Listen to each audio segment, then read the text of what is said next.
এমন কিছু funny video আছে যা দেখে আপনি হাসতে বাধ্য হবেন। সকাল আপনি যদি না হাসেন চ্যানেলটা লাইক করে সাবস্ক্রাইব করে দিন, আর যদি এসে থাকেন কমেন্টসে বলে দিন নাম্বার 1 সংসার করতে পারছ না, জানোয়ার কোথাকার।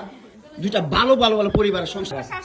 চুপ স্টুপিড কথা। তুই আমার ডাটা ট্রান্সফার কেন করবি তোর মোবাইলে? তুই আমারে অজ্ঞান করে আমার বাসায় কি করো? আমার বেডরুমে তুই তোরে কেন ছুস আমারে? তোমাকে আমি কোথায় ডেকে আনছি দেখ। তোরে না চুদলে মামলা তুলবি না তুই কস। আর মুখ আমি মুইটা দিমু। তুলবি না তুই বলছি আমি। আমারে কস। আমার তুই অনলাইনে করবি কই থেকে? জানোয়ার কোথাকার। এই জন্য তোর বাসায় আমারে, এই যে বাসায় তোর মা ওদের সাবধানে রাখবে। না চুদলে মামলা তুলবি না তুই কস। তোরে না চুদলে মামলা তুলবি না আই জায়গা পাট খেতে। আমারে কস। আমার তুই অনলাইনে করবি কই থেকে? তুই তোরে কেন ছুস আমারে? তোমাকে আমি কোথায় ডেকে আনছি দেখ। হ্যাঁ তুই তো আনছিস আমার তোর বাসায়। আমি কেন আনবো? তোর বাসায় ঢুকতে না দিলে, তোর বাসায় শুইতে না দিলে আমি কই থেকে আসছি? আমার বাপের যোগ্যতা আছে তোর আর মুখ আমি মুইটা দিমু। না দিলে, হ্যাঁ